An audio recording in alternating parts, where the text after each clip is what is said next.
Hello, University. I want to give something back to those thinking about changing their diversity.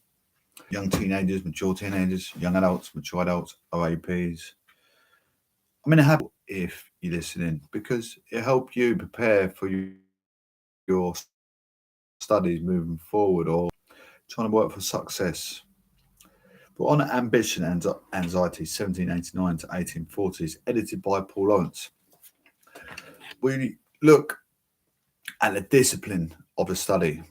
We look at the principles so we can make structured arguments. We highlight words that we're not sure the meaning, and we look over them and think, actually, I now know what this word means. The, when we read, we reference a reading, so we know what book we're on, and the listener knows what book we're on. Because you might get listeners that have got no eyes to see. So we're going to point people in the right direction. We know the book's edited by Paul Lawrence, and we know the book was printed. So we go to Unit 7, the British Isle and the Atlantic Ocean, which is page 310. Got a pen for any words that we don't know what I mean of. To summarise this first section, though, what is the significance of the Atlantic world? For an understanding of the British Isle, you have seen that an understanding of the fluidity of the Atlantic world, the ease with which people, ideas, and goods could travel. The fluidity, what could that mean?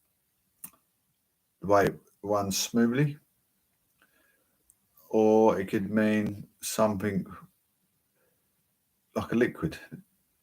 But we're going to go with something that runs smoothly as the Atlantic world.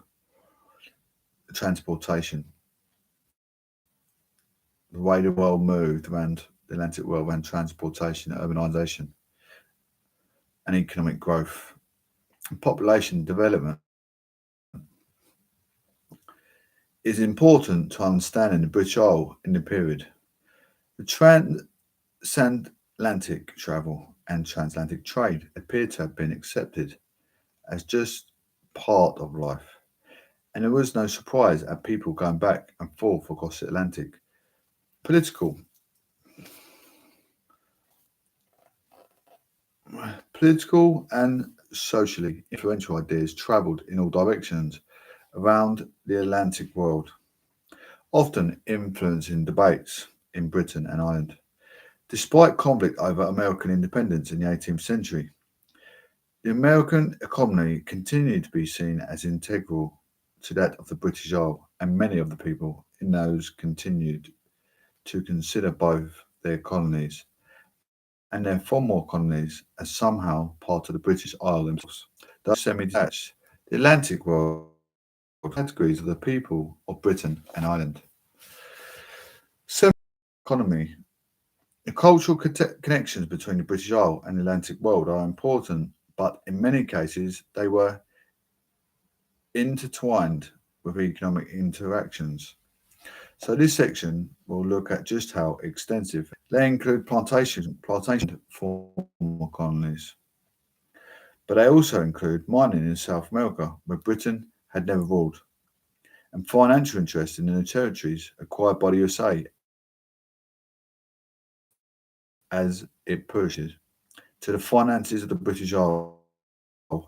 Some of them also fueled sections of manufacturing there and thus supported the employment of thousands of people in Britain and Ireland.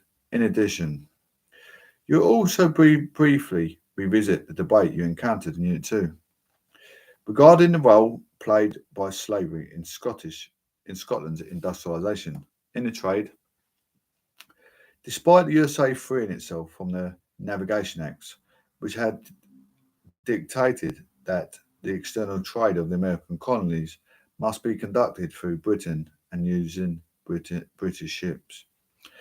The British Isle continued to be the major destination of exports and the major sources of its imports. And British ships continued to carry most exports and imports. James Bellish, 2009, relates that the portions of America in 1790 to 1815. Rising portion of those exports were manufactured goods produced by industries that developed to replace British imports. Related to this expansion in manufacturing and trade, the number of chartered banks increased from 3 in 1790 to 212 in 1815. Bellish 209, page 56. But despite that, financiers based in London who provided the credit and investment to underpin US economic expansion and, indeed, the country's territorial expansion. The USA then was economically very important to the British Isle with regard to a range of economic sectors and other Lancashire towns where it was possessed in factories that had been identified as the drivers of Britain's industrial revolution. Older school history books recount most important imports from the Americas, and all were produced by slaves. In Unit 2, you looked